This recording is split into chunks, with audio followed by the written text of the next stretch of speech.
Gentlemen, welcome to the podcast. This is the Durumi Super League 6.1 official podcast, and this is the fourth episode of this series.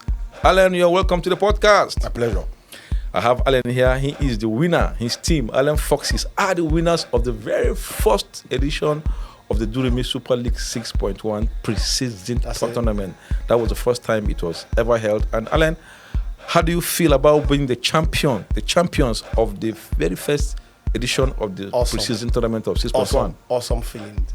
Awesome. I mean, it's inexplainable. I mean, for Alan and his players, we really can't explain how we feel right now. We are deeply excited. We can't wait to hit the ground running come Saturday, all right?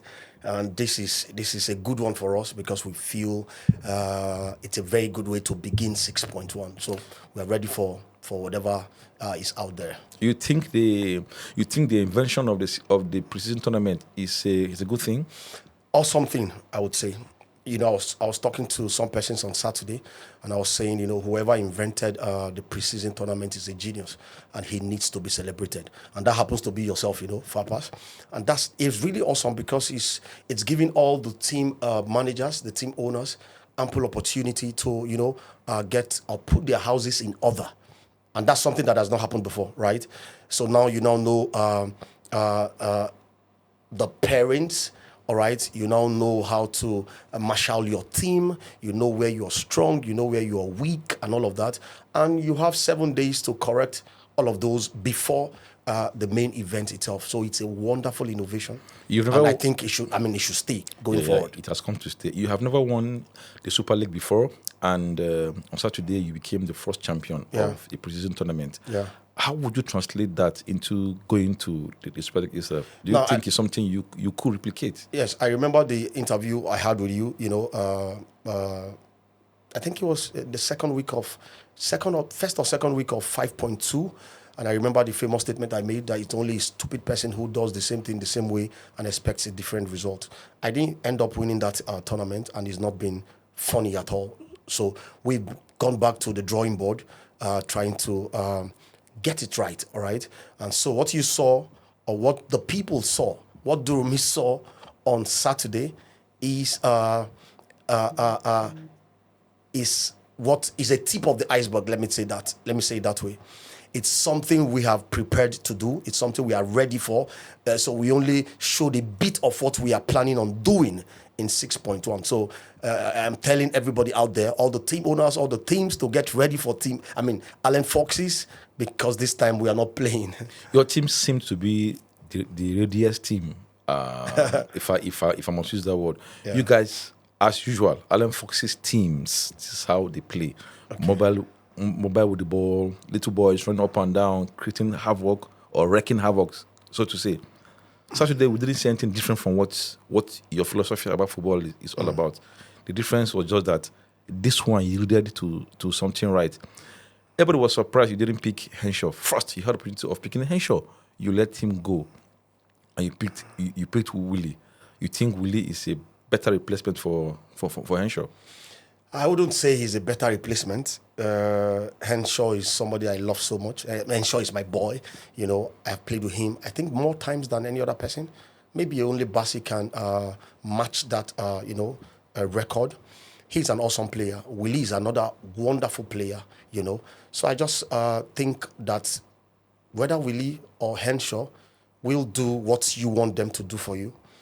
I have played with Henshaw for more times than I have done with Willie. And I understood that there were many people who were ready, who were willing to try Henshaw as well. So I just went for Willie. So it's not a matter of Willie being better than Henshaw or Henshaw being better than Willie. It's just a matter of preference this time. You nicknamed your strike force Jaw, yeah. Jaw, J-A-W. John, Willie. No, John, Alan. John, Alamin and Willie. Joe. And the ancestors or the. No, that I was joking about that one. But I love watch out for. No, you call them the Caesar, C-Z-A, which is Comrade, Zaza, and Allen. These are the ancestors in the team. Yeah, it kind of made it makes sense your players stick. That was just the preseason, and it's difficult to even have the names of the players stick in somebody's head after week 1. But then, at least I know 6 players already. Already. Your boys have similar size, like they are of the same stock. Like everybody there is of same height. While in the opposite, Lions team have the tallest players on the pitch. Yeah. We also saw one of your players rise so high. Al-Amin, in the first match against Soso Lions, he rose so high to score a header. And it was as if the unthinkable happened.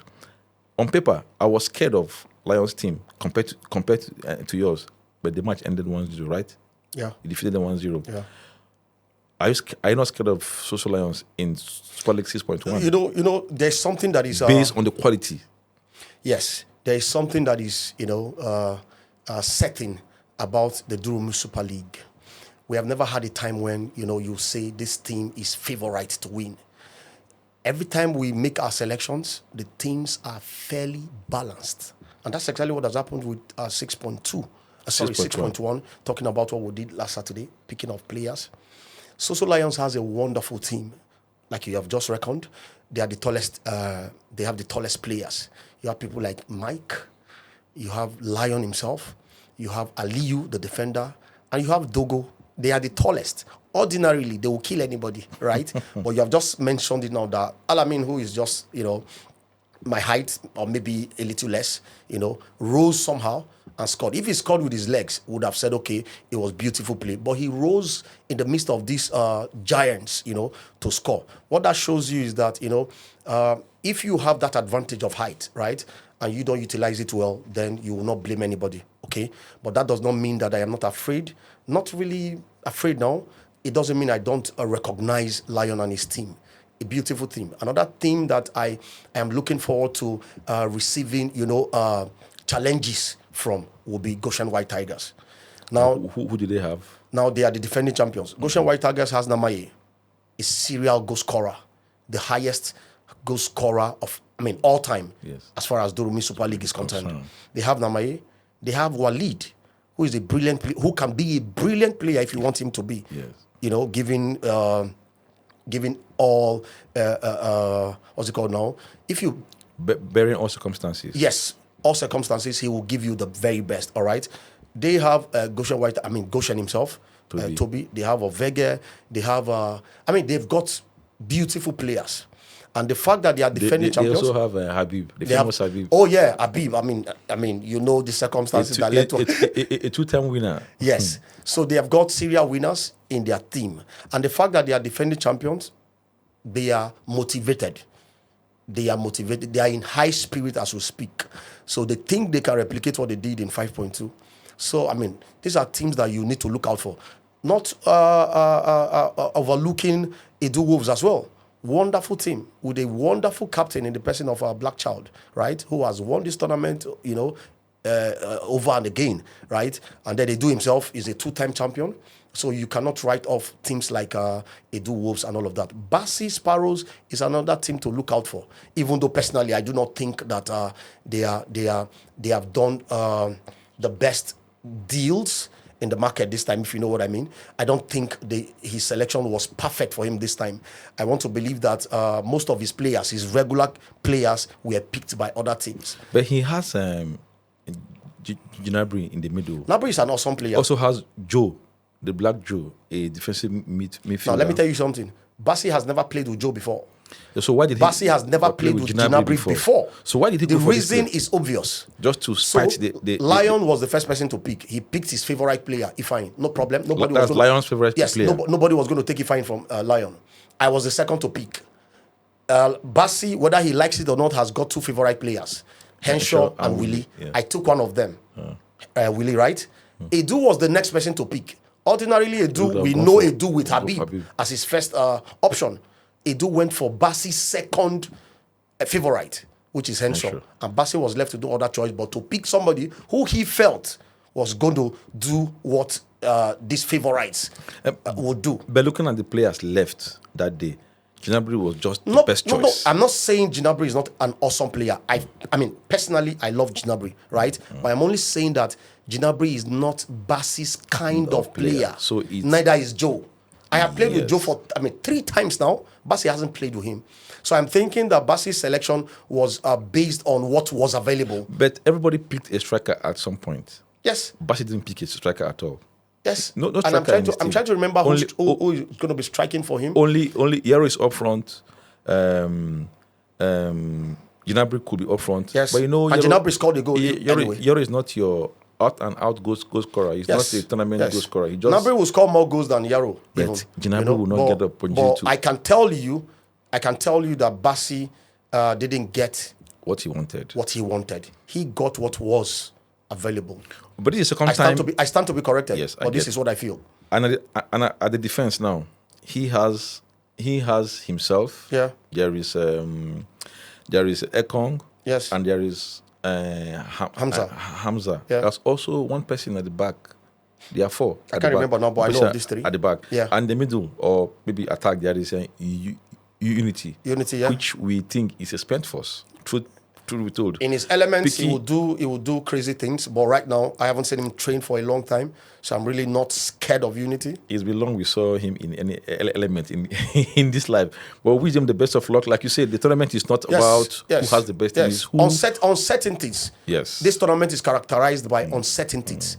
You don't come out saying this team is going to win. But just that it felt so bad that you were the last team on the day on the last day of 5.1. Now we're talking about preseason for 6.1. You also last. It kind of makes you feel yes, that is what it gives a cause for concern, but it doesn't take away the fact that Bassi is a serial winner. Don't forget, 3 times. Let's talk about your team that day, or your play that day. You were so awesome. You didn't play the 4 matches. I played 3 matches. One of them you got a penalty. You were brought down. Yeah. And a controversial penalty, so to say. It was not really controversial. No, it was a clear foul. The fact that it could have gone either way. The referee had said play on, it would have been played on. That was no. That was a clear foul. If the referee said play on, it would have been injustice, clear injustice. No, from where the referee, not even the opponents, contested the penalty. Yes. So why wouldn't? What I'm saying is that, if you had the services of the VAR, it would have been clearer. But from where the referee was, from where he was standing far away, if he had said, are you talking about whether it was a foul? Or, the position now. The position. Because what I had in my mind when I fell down, I was thinking, was I in the 18 already? Yes, the 18 yards box already? Yes, was I outside? Yes. That was only, the only controversy. Yes, outside or inside that could have gone either way anyway. Yeah. And you stood up, you struck the woodwork. I still think it was a goal. I still believe that was a goal. It was the second bar. Well. Who am I to and immediately that error from you, your team considered. Yeah. But then you responded like a galloping war horse. You know how you take a war horse to a battle. No matter how old that horse is, if he means to bring the warrior back home, he could do that. You salvage that 1 point, scoring that beautiful goal that ended you a yellow card for ungentlemanly behavior. I still relish that goal right now, even though I was given a yellow card for the goal, but I was prepared for it because I know, if you score a goal and then you remove your shirt, that's a yellow card. But I was ready for it. So tell me, getting a penalty for your team and scoring the goal, this kind of form, is that the form we're expecting from Allen? Yes, exactly. Before now, we've been training hard.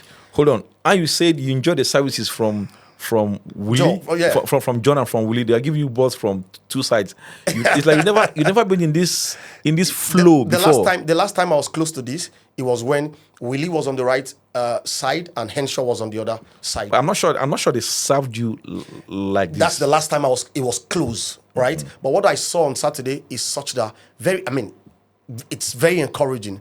Now I am encouraged. I am motivated to play more matches in 6.1. So now should I say everybody watch out for Allen? Let me say it myself. Everybody watch out for Allen because the services from Willie and John. Of course, John is a hard worker. John is a hard worker. He's supposed to be a striker, but what he does is much more than that of a striker. So if they say you're an endangered species on the pitch, you take it like that would be a compliment. It'll be a compliment because, like you saw on Saturday, I will win penalties for my team.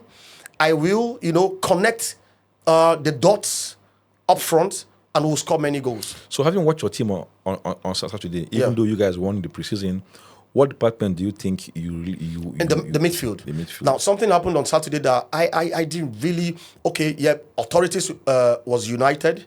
Authorities rather were united on the fact that that should be. Yeah, but I had thought that if you came late, we'll leave you to be selected last. But of course, all team owners, right, including yourself, FIFA, decided that if anybody came late, we will move them to the transfer week. Otherwise, I would have been privileged to pick somebody like Kante. Kante, I mean, that's a department that I think that we need to strengthen. Now we have Gucho, who is a wonderful midfielder. Then there is Zaza, who is my captain. Now Zaza is also a spent force. I don't mean it negatively now, right? He's not going to play all of the matches every week, maybe 2 or so, right? So I needed somebody who is younger, more energetic to play with Gucho. Gucho is a wonderful distributor of the ball. So I would have needed somebody who is, like I said, energetic, who will win the duels and then release the ball to Gucho to make the forward passes. And that person would have been Kante perfectly, right? And I had the opportunity to choose Kante, if not that we agreed or decided that, okay, the players who came late will be moved to the transfer week. So, I mean, the midfield will be that department where I would love to get one, hard worker to add to what we have already. What's your position on the transfer window? Number 1 or 2? I'm number 5. Number 5. And so I am not looking forward to anything interesting. The ties could be in your favor. That before then, your whatever maybe. you have just be maybe helpful to you. Just maybe. But otherwise, we can always improvise. Yeah, your goalkeepers. We didn't see a new goalkeeper that day. I don't have a goalkeeper yet, but I am lucky. Kata is in my team. Manich is in my team. They are not goalkeepers. They are players, but you know what they can do when it comes to manning the post. So are you planning on getting... I am planning on getting a goalkeeper, and I'm making every effort to ensure that I secure one. But in the absence of a ready goalkeeper, I can make do with Kata or Manich. Okay, so I asked them last time, I asked Black Chide about the balls surrounding 6.1, the preparation, the content we'll be creating and all that. How do you feel about this season's episode? For me, this has been the most advertised episode, and it has come from every quarter, that really makes it interesting. Lion, for one, has done a great job. In his morning workouts, he does stuff.